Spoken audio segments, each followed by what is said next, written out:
बिस्मिल्लाहिर्रहमानिर्रहीम। अस्सलाम वालेकुम students, I hope you are doing well. This is lecture number 13। अगर आप रिकॉल करें तो लेक्चर नंबर 12 में हम लोगों ने क्लाउड कंप्यूटिंग की कुछ बेसिक्स पढ़ी थी और मैंने आपको समझाने की कोशिश की थी कि आईओटी या इंटरनेट ऑफ थिंग्स की जो एप्लीकेशंस होती हैं उनके अंदर क्लाउड कंप्यूटिंग का इस्तेमाल किस तरह किया जा सकता है। आज के लेक्चर में जो हम चीज़ देख रहे हैं वो बेसिकली तो ये लेक्चर आज बहुत ज़्यादा ब्रीफ है। एक तो हम लोग देखेंगे कि आईओटी एप्लीकेशंस के लिए आप लोग मोबाइल एप्लीकेशन कैसे बना सकते हैं। इसकी मैं डिटेल्स डिस्कस नहीं करूँगा क्योंकि एचईसी आउटलाइन में ये सिर्फ इसकी कोई डिटेल्स गिवन नहीं है, ये सिर्फ एक टॉपिक के नाम से वहाँ पर मेंशन है, लिहाजा मैं इसको बहुत ज़्यादा ब्रीफली यहाँ पे डिस्कस करूँगा। लेकिन मैं आपको कुछ ऐसे प्लेटफॉर्म से मुतारिफ़ कराना चाहता हूँ कि अगर आप आईओटी बेस्ड कोई सिस्टम डेवलप कर रहे हैं और आप एंड्रॉयड मोबाइल एप्लीकेशन बनाना चाहते हैं तो उसके लिए आप किन प्लेटफॉर्म्स का इस्तेमाल कर सकते हैं। इस लेक्चर का जो दूसरा पार्ट है उसमें मैंने कुछ सिग्नल्स या रेडियो सिग्नल्स के बारे में बहुत ही ब्रीफ डिस्कशन करनी है और याद रखिएगा कि मैं इसको ज़्यादा डिटेल में डिस्कस इसलिए नहीं करूँगा क्योंकि हमने इस कोर्स के अंदर कुछ सिग्नल या सिग्नल एंड सिस्टम का एक असल में कोर्स होता है, हमने कोई उसके बारे में डिस्कशन नहीं करनी। लेकिन नेक्स्ट लेक्चर में जो मैं कम्युनिकेशन टेक्नोलॉजी बताऊँगा क्योंकि देखिए आईओटी के अंदर सबसे इंपॉर्टेंट चीज़ होती है कि जो सेंसर से डाटा आ रहा है आपके पास वो लाने के क्या आपके पास कम्युनिकेशन मीडियम्स हैं, ठीक है। वायरलेस कम्युनिकेशन है, वायर्ड कम्युनिकेशन है, जिसके अंदर वायरलेस कम्युनिकेशन आजकल प्रेफरेबल है क्योंकि ज़्यादातर आईओटी एप्लीकेशंस में आप चाहते हैं कि डाटा वायरलेस तरीके से आए क्योंकि वायर्ड कम्युनिकेशंस के अंदर एक तो सिस्टम कॉम्प्लेक्स हो जाता है और उसके अलावा सिस्टम की स्केलेबिलिटी जो है वो रिड्यूस हो जाती है। लेकिन इस चीज़ को समझने के लिए कि कौन सी वायरलेस टेक्नोलॉजी क्यों दूसरी वायरलेस टेक्नोलॉजी से बेहतर, आपको कुछ बेसिक्स जो है वो बतानी पड़ेंगी। मैं इसकी एक मिसाल दे देता हूँ कि अगर मैं आपसे ये पूछूं कि 2G टेक्नोलॉजी ज़्यादा बेहतर थी या 4G टेक्नोलॉजी ज़्यादा बेहतर है या 5G ज़्यादा बेहतर होगी, तो डेफिनेटली आपको ये बात बताने में मुश्किल नहीं है कि जैसे जैसे G का मतलब जनरेशन है, जैसे जैसे आप नेक्स्ट जनरेशन में मूव करते हैं आपके पास सर्विस की क्वालिटी, नंबर ऑफ़ सर्विसेज जो प्रोवाइड की जाती हैं वो बेहतर होती जाती हैं। उसकी रीज़न क्या है, उसके पीछे कुछ टेक्निकल डिटेल्स हैं जिसकी बेस पे हम ये चीज़ को जो है डिस्कस करते हैं कि हर आने वाली जनरेशन जो है मोबाइल जो है टेक्नोलॉजी की वो पिछली वाली से इसलिए बेहतर है क्योंकि कुछ टेक्निकल एस्पेक्ट्स हैं जिसकी बेस के ऊपर वो उससे बेहतर होती है। जैसे कि मिसाल के तौर पे जो है आपके पास 5th जनरेशन जो है उसके अंदर जो सिग्नल्स हैं वो बहुत ज़्यादा हाई फ्रीक्वेंसी के हैं, जैसे बैंडविड्थ हमारे पास इंक्रीज़ हो जाएगी, टावर का साइज़ हमारे पास डिक्रीज़ हो जाएगा, नंबर ऑफ़ सर्विसेज हमारे पास इंक्रीज़ हो जाएंगी। लेकिन इसके लिए कुछ बहुत बेसिक चीज़ें आपको बतानी पड़ेंगी। सिमिलरली आईओटी एप्लीकेशंस के लिए जब हम कुछ रेडियो टेक्नोलॉजीज़ के बारे में डिस्कशन करते हैं जिसमें सबसे ज़्यादा नुमाया जो है जिसके बारे में मैं डिस्कशन नेक्स्ट लेक्चर में करूँगा वो ZigBee है और भी बहुत सारी रेडियो टेक्नोलॉजीज़ हैं। ZigBee एक रेडियो टेक्नोलॉजी है जो कि रेडियो सिग्नल्स की जो है बेस के ऊपर बनी हुई है और ये टेक्नोलॉजी आपको बहुत सारे मुनफरिद फीचर्स प्रोवाइड करती है अगर आप एक बड़ी अच्छी आईओटी एप्लीकेशन बनाना चाहते हैं। इसके बारे में हम नेक्स्ट लेक्चर में डिस्कशन करेंगे क्योंकि ये हमारा आज का डिस्कशन पॉइंट नहीं है। सो मूविंग ऑन, सबसे पहले तो मैं बहुत ब्रीफली आपको बता दूं कि अगर आप मोबाइल एप्लीकेशन बना, सपोज करें कि आपने एक होम ऑटोमेशन सिस्टम बनाया जो कि बहुत ही एक कॉमन एप्लीकेशन हो चुकी है आजकल।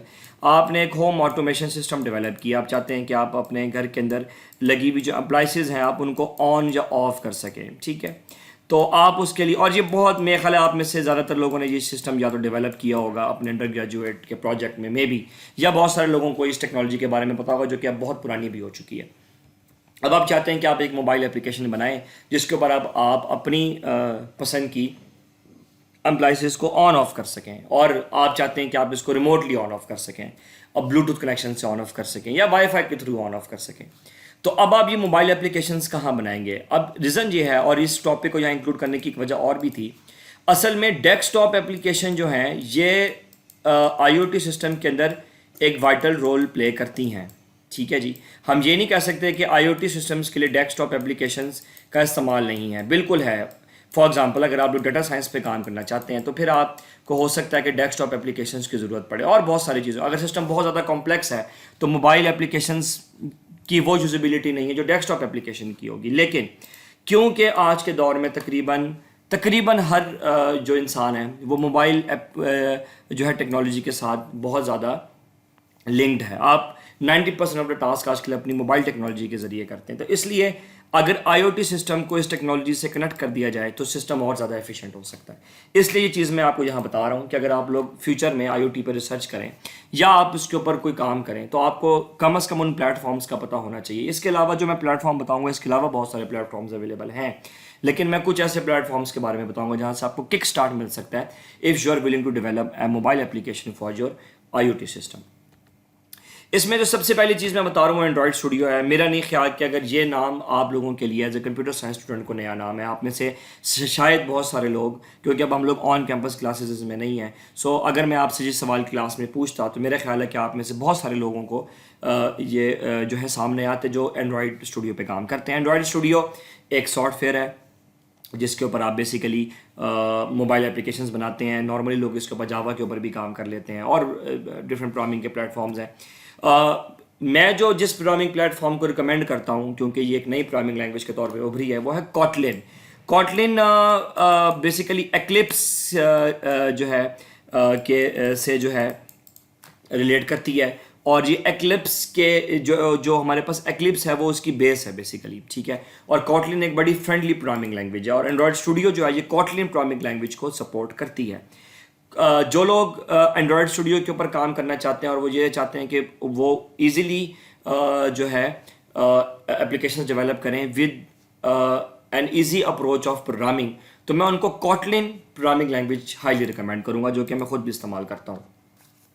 और बेसिकली मैं खुद भी लर्निंग फेज़ में हूँ, क्योंकि मोबाइल एप्लीकेशन डेवलपमेंट या मोबाइल एप्लीकेशन डेवलपमेंट मेरी कोर फील्ड नहीं है, बट क्योंकि अब IoT सिस्टम्स के लिए मोबाइल एप्लीकेशन डेवलपमेंट एक हाई डिमांड में एक चीज़ है। अगर आप लोग कोई प्रैक्टिकल, फॉर एग्जांपल आप एक कोई डिवाइस बनाते हैं और आप उसको मार्केट में पब्लिक करना चाहते हैं तो आप उसकी मोबाइल एप्लीकेशन ज़रूर बनाएंगे, ठीक है। तो उसके लिए अब ये चीज़ ज़रूरी होती जा रही है। तो मैं चाहूँगा कि जो लोग इंटरेस्टेड हैं वो ये प्रोग्रामिंग लैंग्वेज को ज़रूर एक्सप्लोर करें। आपको इसके ट्यूटोरियल्स नेट के ऊपर मिलेंगे। एक और प्लेटफॉर्म है, और लेकिन ये एक तो मैंने आपको एंड्रॉयड स्टूडियो के बारे में बता दिया, तो ये आप इसके ऊपर मोबाइल एप्लीकेशंस बना सकते हैं। आप फॉर एग्जांपल, इसकी मैं एग्जांपल आपको देता हूँ कि सपोज करें कि आपने एक सिस्टम बनाया, एक हार्डवेयर बनाया IoT बेस, जो कि आपके घर की लाइट्स को ऑन ऑफ कर सकता है, ठीक है। तो अब आप चाहते हैं कि आप इस हार्डवेयर को कनेक्ट करें अपने मोबाइल के साथ। सबसे पहले तो आप डिसाइड करेंगे कि इस हार्डवेयर का और मोबाइल का लिंक कैसे होगा। नॉर्मली जो उसके लिए टेक्नोलॉजी चूज़ की जाती है वो हमारे पास होती है जी ब्लूटूथ टेक्नोलॉजी, ठीक है। ब्लूटूथ क्योंकि हर फ़ोन में ईजिली अवेलेबल है और एक आप समझ लें कि लो रेंज और लो पावर टेक्नोलॉजी है, क्योंकि वाईफाई के लिए फिर प्रॉब्लम आपके पास आ जाता है कि इंटरनेट की अवेलेबिलिटी। फॉर एग्जाम्पल अगर आप इंटरनेट को बीच में से एग्जाम्प्ट भी कर दें, सो वाईफाई टेक्नोलॉजी में इश्यूज़ हैं, जिसके अंदर सबसे बड़ा इशू इंटरनेट का ही है, जो कि मैंने आपको पहले बता दिया। ब्लूटूथ टेक्नोलॉजी इस नीड को एलिमिनेट करती है। बहरहाल आप लोग वाईफाई टेक्नोलॉजी ले लें फॉर एग्जांपल, या ब्लूटूथ टेक्नोलॉजी ले लें। ये बेसिकली मैं वाईफाई का साइन बनाने की कोशिश कर रहा था, या ब्लूटूथ टेक्नोलॉजी को ले लें। आप बेसिकली वायरलेस लिंक कर लेंगे अपनी मोबाइल डिवाइस का इस हार्डवेयर के साथ। फिर जब आप वायरलेस लिंक स्टैब्लिश कर लेंगे, फिर अब आप एक मोबाइल एप्लीकेशन बनाएंगे जिसके ज़रिए से आप कमांड्स भेजेंगे और वो कमांड्स पर इस हार्डवेयर को चलाएगी। यह हार्डवेयर मुझे ये बताने में मेरे ख्याल है मुश्किल नहीं होनी चाहिए कि आप फॉर एग्जांपल आर्डिनो से या किसी भी एम्बेडेड सिस्टम से बना लेंगे। जो लोग एंड्रॉयड एप्लीकेशन डेवलपमेंट से आशना नहीं है, जिन लोगों को नहीं पता कि इसको कैसे बनाया जाता है और वो चाहते हैं कि वो इस पर काम करें, उनको मैं रिकमेंड करूँगा फॉर बिगनर्स। वैसे तो एंड्रॉयड स्टूडियो एक ज़्यादा एक क्या कहना चाहिए कि एक डाइवर्स प्लेटफॉर्म है। अगर आप एक बहुत ही अच्छी एप्लीकेशन डेवलप करना चाहते हैं और एक प्रैक्टिकल एप्लीकेशन बनाना चाहते हैं, वरना MIT app inventor, MIT app inventor क्या है? बेसिकली MIT एक इंस्टीट्यूट है, आप मैसूर इंस्टीट्यूट ऑफ टेक्नोलॉजी, बहुत मशहूर है, दुनिया की टॉप यूनिवर्सिटीज़ में इसका नाम है। इन्होंने एक प्रोजेक्ट शुरू किया था और उन्होंने कहा कि जी मोबाइल एप्लीकेशन डेवलपमेंट को आसान किया जाए। तो इन्होंने, ये बेसिकली इनका साइन है, इन्होंने बड़ा एक मुनफरिद जो है एक वे दिया, और वो ये था कि बजाय इसके कि आप कोई एप्लीकेशन डाउनलोड करें, कि आप पहले मोबाइल एप्लीकेशन को डाउनलोड करें, मोबाइल एप्लीकेशन डेवलपमेंट के सॉफ्टवेयर को, फॉर एग्जांपल आपको पहले एंड्रॉयड स्टूडियो डाउनलोड करना पड़ेगा। डाउनलोड करने के बाद आपको वो सीखना पड़ेगा, प्रोग्रामिंग लैंग्वेज सीखनी पड़ेगी, फिर आप एप्लीकेशन बनाएंगे। MIT ऐप इन्वेंटर का सबसे अच्छा फीचर है कि ये ऑनलाइन एप्लीकेशन डेवलपमेंट प्लेटफॉर्म है। आपने कोई सॉफ्टवेयर डाउनलोड नहीं करना। आप सिंपली गूगल पर सर्च करें MIT ऐप इन्वेंटर, आप जाके अपना अकाउंट बनाएं और विद इन मिनट्स आपके सामने प्लेटफॉर्म खुल जाएगा, आप अपनी एप्लीकेशन बनाएं। आपने कोई सॉफ्टवेयर डाउनलोड नहीं करना, आपको कंप्यूटर के ऊपर कोई स्पेस नहीं चाहिए। हाँ, आप अपनी फाइल डाउनलोड कर सकते हैं अगर आप उसको बाद में यूज़ करना चाहते हैं, तो आप फुल फ्लैज एंड्रॉयड एप्लीकेशन बना सकते हैं यूजिंग MIT ऐप इन्वेंटर, और वो भी ऑनलाइन। सबसे पहला तो फीचर इसका यह है कि आपने डाउनलोड कुछ नहीं करना, कोई सॉफ्टवेयर नहीं चाहिए। नंबर 2, प्रोग्रामिंग स्किल्स तकरीबन जीरो हैं, आपने कोई इसमें लिख के प्रोग्रामिंग नहीं करनी। प्रोग्रामिंग स्किल से मुराद प्रोग्रामिंग नॉलेज नहीं है, प्रोग्रामिंग नॉलेज आपको होना चाहिए, आपको वेरिएबल का पता होना चाहिए, global variable, local variable, classes, लेकिन आपको कोई लैंग्वेज नहीं सीखनी पड़ेगी। अब यहाँ पे आप कंफ्यूज हो रहे हैं कि लैंग्वेज क्यों नहीं सीखनी पड़ेगी, क्योंकि ये ब्लॉग बेस प्रोग्रामिंग है, इसमें आप ब्लॉक्स को ज्वाइन करके प्रोग्रामिंग करते हैं, ना कि प्रोग्रामिंग आप कमांड लाइन इंटरफेस पे करते हैं। सो मैं आपको इंटरेस्ट डेवलप करने के लिए दिखा देता हूँ। तो अगर आप लोग बेसिक एप्लीकेशंस बनाना चाहते हैं, वैसे तो इससे अच्छी एप्लीकेशंस भी बनती हैं, लेकिन एंड्रॉयड स्टूडियो फिर जो है प्रैक्टिकल अप्रोच है। लेकिन अगर आप लोग फ्यूचर में काम करें और आप चाहते हैं कि आप अपने हार्डवेयर के लिए एक छोटी सी एप्लीकेशन बना लें, तो MIT ऐप, और इसका मतलब ये नहीं है कि ये कोई नॉन प्रैक्टिकल अप्रोच है, आप इस पे एप्लीकेशन बना के आप गूगल प्ले स्टोर पे अपलोड कर सकते हैं, दैट इज़ टोटली पॉसिबल। और इनफैक्ट बहुत सारे लोग इसको प्रेफर करते हैं, स्पेशली जैसे कि मैं हूँ, क्योंकि मैं एंड्रॉयड स्टूडियो के ऊपर टाइम वेस्ट नहीं करना चाहता। मैं चाहता हूँ कि मैं कम टाइम में ज़्यादा जल्दी एप्लीकेशन बना लूँ, तो मेरे लिए MIT ऐप इन्वेंटर एक ब्लेसिंग है। ये इसकी प्रोग्रामिंग लैंग्वेज है जो आपको बैकग्राउंड में नज़र आ रही है। इसका फ़ायदा ये है कि आप देख रहे हैं कि इन्होंने ना बेसिकली ब्लॉक्स बनाए हुए हैं। अच्छा, ये एक पज़ल है, और आप देखते हैं कि फॉर एग्जांपल अगर मैं यहाँ पे एक पज़ल बनाऊँ, जैसे ये रेड कलर में आपको इन्होंने यहाँ पे कुछ स्लॉट्स बनाई होती हैं। इनका फ़ायदा ये होता है कि आप राइट स्लॉट में राइट पज़ल ही डालेंगे। इसका मतलब ये हुआ कि ये एक बड़ा मुनफरद स्टाइल है प्रोग्रामिंग का, कि आपको याद नहीं कुछ रखना पड़ेगा, बस आपने राइट ब्लॉक में राइट पज़ल को फिट करना, जैसे यहाँ पे फिट हुई है। ठीक है, हाँ, आप इसको सीखें, थोड़ा सा समझें।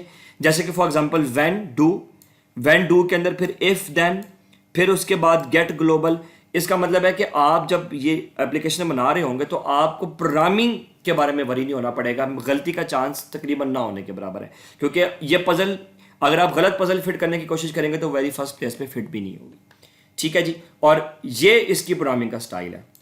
और आप इसके जैसे फॉर एग्जांपल आपको यहाँ नज़र आ रहा है कि किसी ने एक रिमोट कंट्रोल कार बनाई हुई है और उसके लिए उसने एक छोटी सी एप्लीकेशन डेवलप की है। ये MIT ऐप इन्वेंटर पे आप यहाँ ब्लूटूथ का साइन देख रहे होंगे, और ये ब्लूटूथ का मॉड्यूल है, तो ये बेसिकली फ़ोन का कनेक्शन इससे हो गया। अच्छा, इसमें सबसे अच्छी बात यह है कि ब्लूटूथ का कनेक्शन करने के लिए कोई आपको अलग से काम नहीं करना पड़ेगा। इसी प्लेटफॉर्म के ऊपर ही आप सिर्फ ब्लूटूथ की अवेलेबिलिटी डालेंगे और एक बटन आपके पास आ जाएगा, जैसे ये बटन आपको नज़र आ रहा है। आप सिंपल इस बटन पे क्लिक करेंगे और आपके फ़ोन का और इस डिवाइस का ब्लूटूथ कनेक्शन, मैं ये अननेसेसरी इन्फॉर्मेशन अरेज करता हूँ। अब ब्लूटूथ का और इस फ़ोन, आपके फ़ोन के ब्लूटूथ का और डिवाइस के ब्लूटूथ का आपस में कनेक्शन स्टैब्लिश हो जाएगा, and you are in business. और आप देख रहे हैं कि कितने अच्छे ग्राफिक्स के साथ उसने एक अच्छी सी एप्लीकेशन बना ली है। आप सेंसर डाटा देख भी सकते हैं, जैसे कि फॉर एग्जांपल आप एक वेदर स्टेशन बनाना चाहते हैं, कि मैं आप देखना चाहते हैं कि जिस इन्वायरमेंट में आप कर रहे हैं उसमें टेम्परेचर कितना है, ह्यूमिडिटी कितनी है, एटमॉस्फेरिक प्रेशर कितना है, तो आप छोटी सी एप्लीकेशन बना लें और वो एप्लीकेशन आप गूगल प्ले स्टोर पे रख लें। आप अपनी डिवाइस को जब सेल करेंगे तो आप सिंपली, जिसने आपकी डिवाइस परचेज़ की है वो गूगल प्ले स्टोर पर जाके ये आपकी बनाई हुई एप्लीकेशन डाउनलोड करेगा और वो उसके साथ ब्लूटूथ कनेक्शन बना के डाटा उसके पास आना शुरू हो जाएगा। ये एक प्रैक्टिकल अप्रोच है, तो ये चीज़ टोटली पॉसिबल है MIT ऐप इन्वेंटर से। इससे ज़्यादा मैं mobile application development in regard with IoT system में डिस्कस नहीं करना चाहता, क्योंकि ये हमारे कोर्स का कोई मेन टॉपिक नहीं है। लेकिन क्योंकि हम लोग क्योंकि IoT से पहले सिक्योरिटी पे बहुत ध्यान दिया था, तो मैं चाहता हूँ कि क्योंकि सेकंड पार्ट में HEC के आउटलाइन के अंदर भी IoT के कॉन्सेप्ट पे भी ध्यान दिया जा रहा है, तो होपफुली फ्यूचर में HEC कोई ऐसा कोर्स भी निकालेगा जो सिक्योरिटी से ज़्यादा IoT सिस्टम के ऊपर फोकस जो है वो होगा। अब हम आगे चलते हैं, और अब मैं जो चीज़ आपको बता रहा हूँ ये आपको इस लेक्चर में तो नहीं, ये फ्यूचर वाले लेक्चर में आपको बहुत काम आएगी, और ये आपके लिए और बहुत सारी चीज़ों के कॉन्सेप्ट क्लियर करेगी। अगर आप ये समझना चाहते हैं कि क्यों 5G टेक्नोलॉजी 4G टेक्नोलॉजी से बेहतर है, ठीक है, लो फ्रीक्वेंसी सिग्नल और हाई फ्रीक्वेंसी सिग्नल में क्या फ़र्क है। हाई फ्रीक्वेंसी सिग्नल, ये फ्रीक्वेंसी है, हाई फ्रीक्वेंसी सिग्नल ज़्यादा दूर तक क्यों ट्रैवल करते हैं as compare to low frequency signal. Amplitude क्या चीज़ होती है, वेवलेंथ टाइम पीरियड क्या है, फिर फ्रीक्वेंसी, वेवलेंथ और बैंडविड्थ क्या क्या हमारे पास ताल्लुक़ है, तो ये चीज़ हम देखेंगे। इसमें जो चीज़ मैंने ज़्यादा डिस्कस की हुई वो फ्रीक्वेंसी, एम्पलीट्यूड और टाइम पीरियड है, और उससे पहले मैंने ये भी बताया कि रेडियो सिग्नल्स क्या होते हैं। सबसे पहले तो हम बात कर लेते हैं रेडियो वेव्स के बारे में। रेडियो सिग्नल्स क्या होते हैं, ये चीज़ मुझे शायद बताने में मुश्किल नहीं होनी चाहिए कि रेडियो एक टेक्नोलॉजी थी और ये एक ऐसी वायरलेस टेक्नोलॉजी थी जिसके ज़रिए आप लोग हवा में मौजूद या हमारी फ़िज़ा में मौजूद इलेक्ट्रोमैग्नेटिक रेडिएशन का इस्तेमाल करते हुए अपना पैगाम एक जगह से दूसरी जगह पहुंचा सकते हैं। इसकी मैं हमेशा एक मिसाल देता होता हूँ, ये सिर्फ एक एनालॉजी है और ये सिर्फ समझाने के लिए है कि लेट मी मैं बेसिकली यहाँ पे एक जो है एनिमेशन डालता हूँ ताकि मेरे पास स्क्रीन जो है वो क्लियर हो जाए। कि आप सपोज करें कि आपके पास एक फॉर एग्ज़ाम्पल एक पॉन्ड है, ठीक है जी, और इस पॉन्ड में पानी है डेफिनेटली। अगर आप इस पानी के अंदर एक स्टोन को फेंकें, ठीक है, जब स्टोन इस पानी में गिरेगा तो क्या होगा, वेव्स बनेंगी, लहरें बनेंगी जिसको हम लोग वेव्स कहते हैं। अब ये वेव्स क्या करेंगी, ये वेव्स रिपल की फॉर्म में आगे की तरफ ट्रैवल करना शुरू करेंगी, ट्रैवल करती जाएंगी करती जाएंगी करती जाएंगी और एक पॉइंट पर जाके ये ख़त्म हो जाएंगी। सपोज करें इन्होंने यहाँ तक ट्रैवल किया और ये ख़त्म हो गई, ठीक है। तो अगर यहाँ पे कोई एंटिटी मौजूद है, सपोज करेंगे यहाँ पे एक बोट मौजूद है, तो इस बोट को ये वेव्स फील होंगी। इसका मतलब ये है कि ये बोट और ये स्टोन ये दोनों बड़े डिस्टेंस पे मौजूद थे, लेकिन पानी की मौजूदगी की वजह से जब मैंने स्टोन यहाँ पे फेंका तो इस स्टोन की मौजूदगी का एहसास हमें यहाँ पे दूर हुआ। मेरे ख्याल मेरी बात पिक कर गए। यही काम जो काम यहाँ पे वाटर वेव्स कर रही है, यही काम हमारे लिए इलेक्ट्रोमैग्नेटिक वेव्स करती है फ़िज़ा में। हम फ़िज़ा में जब एक जगह से कोई डिस्टर्बेंस क्रिएट करते हैं, जैसे कि हमने अपनी आवाज़ भेजी, वो आवाज़ ट्रैवल करती है वेव्स की फॉर्म में और वो दूसरी जगह महसूस की जाती है, जैसे कि मैंने आपको जहाँ एग्जांपल दी, ठीक है। अब आप आ जाएं कि अगर तो मैंने यहाँ पे जो एक बहुत बड़े साइज़ का स्टोन फेंका है तो ये ज़्यादा डिस्टर्बेंस क्रिएट करेगा विद हैवी वेव्स और ये वेव्स ज़्यादा दूर तक ट्रैवल करेगी, ठीक है। तो अगर सपोज करें कि मेरे पास इस स्टोन और बोर्ड के बीच में लेटस सपोज कि 1 किलोमीटर का डिस्टेंस है, तो मुझे एक बहुत हैवी स्टोन इस पानी में फेंकना पड़ेगा, इतना ज़्यादा हैवी कि उसकी डिस्टर्बेंस दूर तक फील की जा सके। यहाँ पे फिर बात आती है फ्रीक्वेंसी की, वेवलेंथ की, कि सिग्नल कितना ज़्यादा स्ट्रॉन्ग है कि वो कितनी दूर तक उसका असर महसूस किया जा सके। तो सबसे पहले तो मैं डिफाइन करता हूँ आपके पास रेडियो सिग्नल को। रेडियो वेव्स क्या होती हैं? रेडियो वेव्स होती हैं इलेक्ट्रोमैग्नेटिक रेडिएशन। वही काम जो पानी के अंदर लहरों का होता है, वही काम हमारी फ़िज़ा में किसका होता है? इलेक्ट्रोमैग्नेटिक वेव का, कि पानी में आपने डिस्टर्बेंस की और उसकी लहरें दूर तक फील हुई। सिमिलरली इलेक्ट्रोमैग्नेटिक वेव्स क्या है कि जो आपकी स्पेस है जिसके अंदर आप रहते हैं उसमें ये वेव्स ऑलरेडी मौजूद हैं।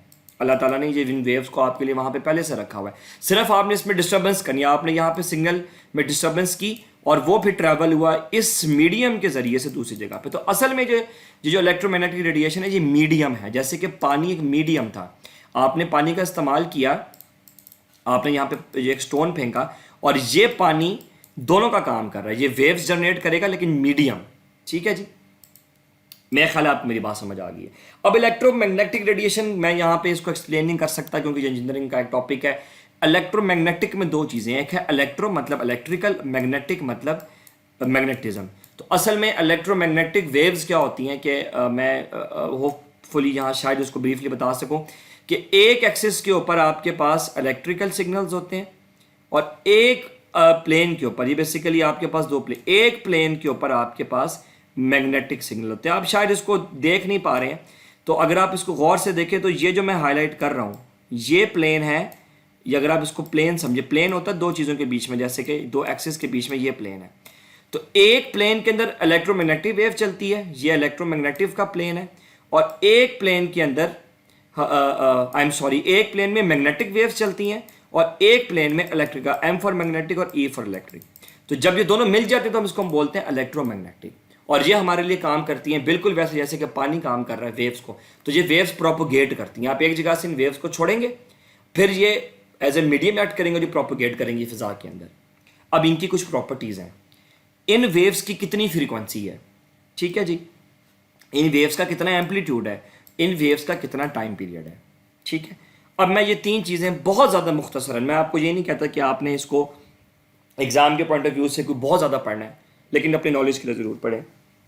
मैं आपको समझाता हूँ इस बात को कि सपोज करें अच्छा, सबसे पहले तो मुझे आप एक चीज़ बताएं, व्हाट इज़ अ सिग्नल। मुझे पहले तो आप ये बताएं सिग्नल क्या है, आप इसको कैसे डिफाइन करेंगे। सिग्नल बहुत सारी फॉर्म्स का होता है। आप सपोज करें कि आप किसी दूसरे शख्स से गुफ्तगू कर रहे हैं, तो आप इस्तेमाल कर रहे हैं वॉइस सिग्नल का, ठीक है जी, वॉइस सिग्नल। आप किसी दूसरे शख्स को अपना मैसेज पहुंचा रहे हैं यूजिंग जेस्टर्स, आप उसको हाथ से इशारा कर रहे हैं, तो अब सिग्नल की नेचर चेंज हो गई, इसको हम बोलेंगे जेस्टर सिग्नल, ठीक है जी। तो कहने का मकसद है कि सिग्नल क्या है, सिग्नल असल में वो तरीकाकार है जिसके ज़रिए आप किसी को दूसरे को मैसेज पहुंचाते हैं। आप एक और एग्जांपल लें, ट्रैफिक सिग्नल। आप कैसे ट्रैफिक सिग्नल्स को मॉनिटर करते हैं, यूजिंग कलर। रेड कलर है तो रेड कलर क्या बता रहा है, चलना नहीं है। येलो कलर है तो मतलब रेडी हो जाएं। ग्रीन कलर है तो मतलब आप ट्रैवल कर सकते हैं। इसका मतलब है कि आप कलर का इस्तेमाल करके कोई मैसेज पहुंचा रहे हैं किसी को, इसको तो हम लोग बोलते हैं सिग्नल, ठीक है जी। अब सिग्नल कलर की फॉर्म में भी हो सकता है, इशारों की फॉर्म में भी हो सकता है, वॉइस की फॉर्म में भी हो सकता है, और बहुत सारी टाइप्स है सिग्नल की, मैं यहाँ पे उनको एक्सप्लेन नहीं कर सकता। अब बात आती है इन कॉन्सेप्ट्स की, फ्रीक्वेंसी, एम्पलीट्यूड और टाइम पीरियड। सबसे पहले तो मैं आपको ये चीज़ क्लियर करता हूँ, फ्रीक्वेंसी जो सबसे मोस्ट, फिर मैं इन रेडियो सिग्नल की तरफ आऊँगा। सपोज करें जी आपके पास एक डोर है, एक दरवाज़ा है, और इस दरवाजे में से एक शख्स गुजरता है 1 सेकंड के अंदर। इसका मतलब यह है कि 1 सेकंड में ये पहला शख्स गुजरेगा, सो हमारे पास पहला शख्स गुजर गया 1 सेकंड में। फिर एक और शख्स गुजरा, वो भी गुजरा अगले सेकंड में, मतलब दूसरे सेकंड में।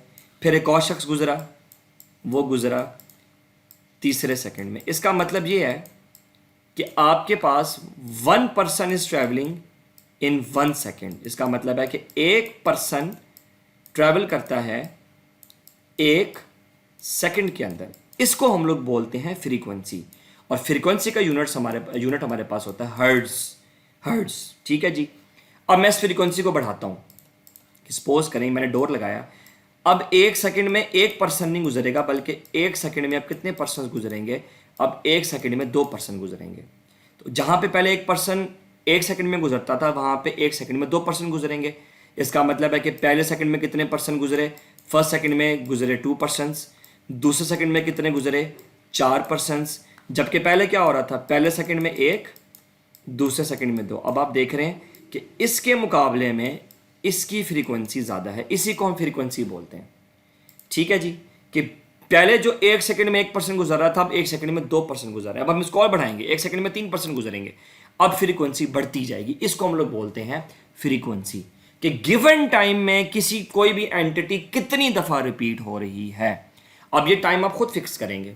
आप कहेंगे जी नहीं, मैं मॉनिटर करूंगा 2 सेकंड्स के बाद, 2 सेकंड्स में 1 पर्सन गुजर रहा है, ठीक है जी। फिर आप कहते हैं नहीं, अब 2 सेकंड्स में 2 पर्सन गुजर रहे हैं। ये टाइम अब आप खुद डिसाइड करेंगे कि 1 सेकंड का यूनिट रखना है या 2 सेकंड का यूनिट रखना है। ये तो बात होगी फ्रीक्वेंसी की। अब मैं आता हूँ एम्पलीट्यूड की तरफ। अब मैं यहाँ पे जिस सिग्नल का सहारा ले रहा हूँ उसको बोलते हैं साइन वेव। साइन वेव, ये साइन एक मैथमेटिकल फंक्शन है और ये कुछ इस शक्ल का होता है। अब मैं ये नहीं कहता कि आप इसको जाके डेप्थ में पढ़ें, लेकिन मेरा ख्याल है कि आपको बेसिक मैथ से साइन का पता होगा। और मैं आपको साइन सिग्नल की मदद से एम्पलीट्यूड और फ्रीक्वेंसी का कॉन्सेप्ट क्लियर कर देता हूँ। सपोज करें कि ये सिग्नल यहाँ से स्टार्ट हुआ, मैं बल्कि इनफैक्ट इसके नए डायग्राम बनाने की कोशिश करूँगा। मैं आपको इतना बता दूँ कि इस एक्सिस के ऊपर टाइम होता है। याद रखें कि वक्त हमेशा इंडिपेंडेंट होता है, वक्त डिपेंडेंट नहीं है, ये इंडिपेंडेंट है। हमने वक्त के मुताबिक चलना है, वक्त हमारे मुताबिक नहीं चलेगा, इसलिए हम वक्त को इस एक्सिस पे या वाई एक्सिस के ऊपर रखते हैं, ठीक है जी। बल्कि इनफैक्ट मैं इसको आई थिंक कि मैंने यहाँ मिस्टेक की है, वक्त को हम लोग एक्स एक्सिस पे रखेंगे क्योंकि ये independent quantity, I am really sorry for that. वक्त को हम लोग रखेंगे एक्स एक्सिस के ऊपर, जबकि क्योंकि ये इंडिपेंडेंट है। दूसरी क्वांटिटी को हम लोग रखेंगे वाई एक्सिस पे, वो कोई भी हो सकती है। मैं यहाँ पे फॉर एग्जांपल वोल्टेज रख लेता हूँ, ठीक है जी। वोल्टेज क्या है और ये कैसे काम करता है मैं इसके बारे में बात नहीं करता। तो वक्त इंडिपेंडेंट क्वांटिटी है, इसलिए इसको हमेशा एक्स एक्सिस पे रखा जाता है। एक्स एक्सिस पे हमेशा इंडिपेंडेंट क्वांटिटी होती है, वाई एक्सिस पे डिपेंडेंट क्वांटिटी होती है। मैंने ये करेक्शन आपके सामने कर दी। अब मैं यहाँ पे टाइम बना रहा हूँ, ये मेरे पास है क्योंकि ये वक्त का एक्सिस है, तो 1 सेकेंड यहाँ मैं लिखता हूँ 1 क्योंकि मेरे पास स्पेस कम है। मैं यहाँ पे मेंशन कर देता हूँ मैं यहाँ पे मेंशन कर रहा हूँ that is 1 second, then we have 2 second and then we have 3 second. Suppose करें कि जी ये सिग्नल एक था साइन वेव, यहाँ से स्टार्ट हुई, यहाँ पे इसका आधा साइकिल पूरा हुआ, हाफ, और यहाँ पे जाके ये कंप्लीट हो गई। इसका मतलब ये है कि इस एक सिग्नल को यहाँ से स्टार्ट हुआ, अपनी पॉजिटिव पीक पे पहुँचा, ज़ीरो पे गया, फिर दोबारा नेगेटिव पीक पे गया और फिर दोबारा वापस आया ज़ीरो पे। इसको बोलते हैं वन साइकिल। वन साइकिल, ये वन साइकिल कंप्लीट करने में उसको कितना टाइम लगा? 2 सेकंड का। ये 2 सेकंड हम लोग कहलाता है, ये 2 सेकंड कहलाता है टाइम पीरियड। अब मैं इस बात को आपके सामने बिल्कुल क्लियर कर देता हूँ। जब भी कोई सिग्नल ज़ीरो से स्टार्ट ले, अपनी हाईएस्ट वैल्यू पे जाए, ज़ीरो पे वापस आए, अपनी लोएस्ट वैल्यू पे जाए और फिर वापस ज़ीरो पे आ जाए, जितना वक्त उसको जो काम करने के लिए दरकार होता है उसको हम लोग बोलते हैं टाइम पीरियड, जो कि मैंने यहाँ पे लिखा हुआ है। ठीक है जी, ओके। कितना पीक तक वो जाएगा हाई वैल्यू, या कितना वो लोअर वैल्यू पे जाएगा, इसको हम लोग बोलते हैं एम्पलीट्यूड। सपोज करें कि मैं कहता हूँ कि ये 5 वोल्ट या मैक्सिमम जाएगा, जब -5 वोल्ट ये मिनिमम आएगा। बस इससे ज़्यादा मैं इस पर बहस नहीं करता आपसे। ठीक है, तो ये 3 चीज़ें मैंने आपके सामने अपनी तरफ से बड़ी क्लियर करने की, वाज़ह करने की कोशिश की कि एक सिग्नल ज़ीरो से स्टार्ट हो, मैक्सिमम वैल्यू पे जाए और वापस फिर ज़ीरो के ऊपर आए, उसको कितना वक्त दरकार है, यही चीज़ कहलाती है टाइम पीरियड। और कितनी मैक्सिमम या मिनिमम वैल्यू है, वो चीज़ कहलाती है एम्पलीट्यूड। तो मैं अब यहाँ पे एक और शक्ल बनाता हूँ। पहले क्या हो रहा था, ये सिग्नल लो वैल्यू से शुरू हुआ, हाई पे गया, फिर ज़ीरो पे आया, फिर लोएस्ट वैल्यू पे गया, बल्कि ज़ीरो से शुरू हुआ, हाईएस्ट वैल्यू पे गया, फिर ज़ीरो पे आया, फिर लोएस्ट वैल्यू पे गया और फिर ज़ीरो पे आया। ये काम हुआ था 2 सेकंड में। अब मैं इसकी फ्रीक्वेंसी बढ़ा रहा हूँ, ज़रा देखें। अब मैं ये काम करूँगा 1 सेकंड के अंदर। मैंने सिग्नल को शुरू किया ज़ीरो से, ये गया अपनी हाईएस्ट वैल्यू पे, आधे सेकंड के अंदर ये ज़ीरो पे वापस आया, मतलब ये हाईएस्ट वैल्यू पे गया, ज़ीरो पे आया, फिर ये आधे सेकंड के बाद ये कहाँ गया, अपनी लोएस्ट वैल्यू पे, और फिर 1 सेकंड के ऊपर आके ये ज़ीरो पे वापस आ गया। मतलब जो काम पहले 2 सेकंड में हो रहा था वो काम अब कितने में हो रहा है? 1 सेकंड में। तो जल्दी काम कौन सा हो रहा है? ये वाला। इसका मतलब है ये फ्रीक्वेंसी ज़्यादा है as compare to this one. वही मिसाल आप लें कि जहाँ पे 1 सेकंड में एक शख्स गुजारा था, वहाँ पे अब 1 सेकंड में 2 शख्स गुजार रहे हैं। तो वो काम जो पहले 2 सेकंड में हो रहा था वो काम अब 1 सेकंड में हो रहा है। मतलब फ्रीक्वेंसी बढ़ गई, रफ्तार बढ़ गई। इसको हम लोग बोलते हैं फ्रीक्वेंसी। इससे ज़्यादा मैं अब इस पर बहस नहीं करता। फ्रीक्वेंसी, एम्पलीट्यूड और टाइम पीरियड, ये 3 चीज़ें मैंने आपको बता दी। अब मैं आपको सिंपल सी एक बात बताता हूँ। कंप्यूटर में जो काम होता है ये होता है 1-0 की फॉर्म में, 0 और 1। ठीक है जी, ये एक साइकिल इसको बोलते हैं कि ये वैल्यू 0 से 1 पे गई, 1 से वापस 0 पे आई, और यहाँ पे ये एक साइकिल कंप्लीट है। सपोज करें कि कंप्यूटर में वैल्यू 0 से बाइनरी 1 और 1 से बाइनरी जो 0 है, बल्कि इनफैक्ट मैंने इसको, वैसे तो ये गलत नहीं है क्योंकि ये नेगेटिव साइड पे चला गया है, ये मैंने बनाया नेगेटिव साइड, क्योंकि कंप्यूटर में -5 जो माइनस का कॉन्सेप्ट कंप्यूटर में है वो 0 का होता है, और प्लस का कॉन्सेप्ट कंप्यूटर में 1। क्योंकि कंप्यूटर में 1-0 नहीं है, कंप्यूटर में या तो वोल्टेज आ रहा है या कंप्यूटर में वोल्टेज नहीं आ रहा। ठीक है, या तो माइनस पे है। ठीक है, ये बात मैं यहाँ पे डिटेल में नहीं करना चाहता, तो मैं आपके आसानी के लिए काम करता हूँ। मैं कहता हूँ कि ये वैल्यू 1 से स्टार्ट हुई, फिर 0 हो गई, ये 1 है, ये 0 हो गई, और ये एक साइकिल है मेरा। ठीक है जी, और फिर यहाँ से वापस 1 की तरफ जब जाएगी तो यहाँ पे एक साइकिल कंप्लीट होगा, 1 से 0 और 0 से वापस 1 की तरफ। ये मेरे पास 1 साइकिल कहलाता है। सपोज करें, जो मैं बात आपको समझाना चाहता हूँ, सपोज करें ये काम हुआ मेरे पास 1 सेकंड में। इसका मतलब है, अच्छा, कंप्यूटर में सबसे लोएस्ट डाटा रेट क्या, सबसे लोएस्ट डाटा का यूनिट क्या है? 1 bit. Binary 1 1 bit, binary 0 1 bit. इसका मतलब है कि 1 सेकंड में मेरे पास एक बाइनरी 1 और एक बाइनरी 0 होता है। ये मेरा डाटा का रेट है। अब मैं इस डाटा रेट को बढ़ाने लगा हूँ। कैसे बढ़ाऊंगा? मैं कहता हूँ कि जी मेरे पास आधे सेकंड के अंदर 1 से वैल्यू 0 हो जाएगी और वापस 1 पे चली जाएगी। मतलब जो काम पहले मैं 1 सेकंड में कर रहा था वो काम अब मैं कितने में करूँगा? आधे सेकंड में। तो पहले 1 सेकंड में बाइनरी 0 से 1 चेंज हो रहा था, अब आधे सेकंड में बाइनरी 0 से 1 चेंज होगा। ज़्यादा तेज़ कौन सा हो रहा है? आधे सेकंड वाला। डाटा रेट बढ़ गया। अच्छा, जो काम आधे सेकंड में हुआ उसकी फ्रीक्वेंसी ज़्यादा है, जो काम 1 सेकंड में हुआ उसकी फ्रीक्वेंसी कम है। इससे मालूम ये हुआ कि फ्रीक्वेंसी बढ़ाने से, अब मैं आपको एक रिलेशन बता देता हूँ आपकी आसानी के लिए। फ्रीक्वेंसी और वक्त एक दूसरे के इनवर्स हैं, बात खत्म हो गई। ठीक है, फ्रीक्वेंसी और वक्त एक दूसरे के इनवर्स हैं। ठीक है जी, तो इसका मतलब ये है कि अगर मैं कम टाइम में एक चीज़ को अचीव करूंगा तो उसकी वैल्यू बेसिकली मेरे पास बढ़ जाएगी। टाइम कम होने से फ्रीक्वेंसी मेरे पास इंक्रीज करेगी, क्योंकि ये रेसिप्रोकल है। डेफिनेटली अगर आप इसको 1/4 करेंगे, टाइम बढ़ाएंगे, तो वैल्यू छोटी आएगी। For example 1/4 is 0.25। What is 1/2? 0.5। इसका मतलब है ये फ्रीक्वेंसी कम है, ये मैंने टाइम है फॉर एग्जांपल 4 सेकंड, ये टाइम है मेरे पास 2 सेकंड। तो इससे मालूम ये हुआ कि जब कम वक्त होगा तो मेरे पास फ्रीक्वेंसी बढ़ जाएगी, वक्त ज़्यादा होगा तो फ्रीक्वेंसी कम हो जाएगी। सिंपल इज़ दैट कि जब आप हाई फ्रीक्वेंसी पे जाते हैं तो डाटा रेट बढ़ जाता है। तो असल में जो 5G है ये बहुत हाई फ्रीक्वेंसी पे काम करता है। फ़ायदा डाटा रेट बढ़ जाएगा, बैंडविड्थ बढ़ेगी। यहाँ पे मैं अपनी डिस्कशन को कंक्लूड करता हूँ और मैं चाहूँगा कि क्योंकि मुझे नहीं पता कि मैं इस पॉइंट को कितना क्लियर कर पाया, लेकिन मैं नेक्स्ट लेक्चर में सिर्फ आपको बताऊँगा कि कौन सी रेडियो टेक्नोलॉजी की कितनी फ्रीक्वेंसी है और उसकी रेंज कितनी है। मैं इतना बताता चलूँ, हाई फ्रीक्वेंसी सिग्नल ज़्यादा दूर तक जाते हैं, हाई फ्रीक्वेंसी सिग्नल ज़्यादा दूर तक जाते हैं, लेकिन हाई फ्रीक्वेंसी सिग्नल प्रोड्यूस करने के लिए एनर्जी ज़्यादा रिक्वायर्ड है, हमारी एनर्जी ज़्यादा लगेगी। ये डिसएडवांटेज है। एडवांटेज है ये ज़्यादा दूर तक ट्रैवल कर सकते हैं। लो फ्रीक्वेंसी सिग्नल ज़्यादा जल्दी डिस्टॉर्ट हो जाते हैं। सो जैसे जैसे हम नेक्स्ट जनरेशन में जा रहे हैं, 1G की फ्रीक्वेंसी कम थी, 2G की ज़्यादा हुई, 3G की उससे ज़्यादा हुई, 4G की उससे ज़्यादा हुई, 5G की उससे ज़्यादा हो जाएगी और फिर फ्यूचर में ये काम चलेगा। लेकिन हाई फ्रीक्वेंसी सिग्नल का एक बहुत बड़ा इशू है, ये हमारे लिए बहुत ज़्यादा नुकसानदेह है। ठीक है जी, high frequency signals human body पे बहुत बैड इफेक्ट करते हैं। तो ये 5G का एक अलमिया है कि 5G टेक्नोलॉजी से इंटरनेट की स्पीड तो बढ़ेगी, लेकिन ह्यूमन हेल्थ के ऊपर इसके कंसर्न है। यहाँ पे मैं डिस्कशन ख़त्म करता हूँ। नेक्स्ट लेक्चर में मैं इसको डिस्कस नहीं करूँगा। ये सिर्फ बताने का मकसद ये था कि हम लोग रेडियो टेक्नोलॉजी के बारे में पढ़ना शुरू कर देंगे। ZigBee क्या है, ब्लूटूथ क्या है, वाईफाई क्या है, जबकि हम वेरी फर्स्ट प्लेस पे ये नहीं पता होता कि ब्लूटूथ, वाईफाई, जो भी टेक्नोलॉजी आप उठाएं वो काम रेडियो सिग्नल पे करती है। उनकी बेस एक ही है, क्या चीज़? Electromagnetic radiation.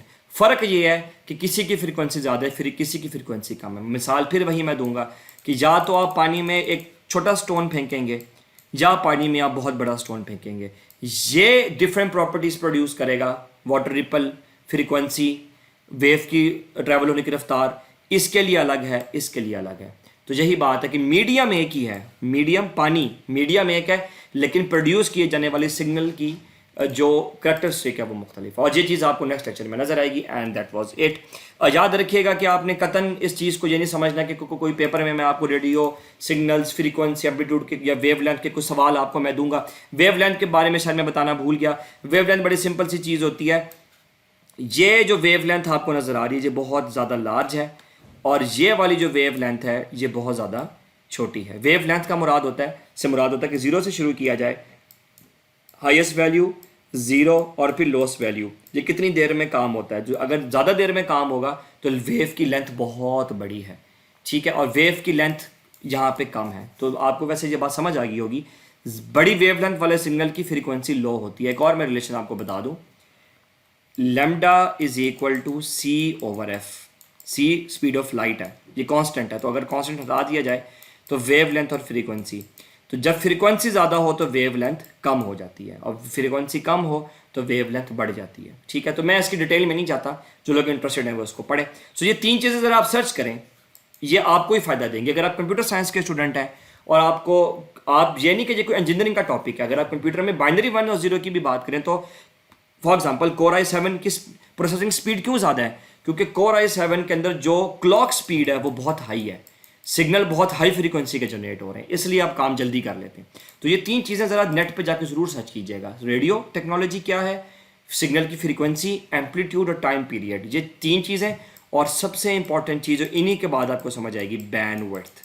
ये अगर आप समझ गए तो आप फ्यूचर की बहुत सारी टेक्नोलॉजी को, क्लाउड कंप्यूटिंग में कैसे हम लोग रेवोल्यूशन लेके आएंगे 5G के थ्रू, ये चीज़ अब आपको समझने की ज़रूरत है। ये अब आपकी सेल्फ स्टडी है। नेक्स्ट लेक्चर में मैं इनके बारे में डिस्कशन नहीं करूँगा। लेक्चर थोड़ा सा लंबा हो गया। इंशाल्लाह हम नेक्स्ट लेक्चर में अपनी डिस्कशन को कंटिन्यू करेंगे। We will meet in lecture number 14 इंशाल्लाह। Stay home, stay safe.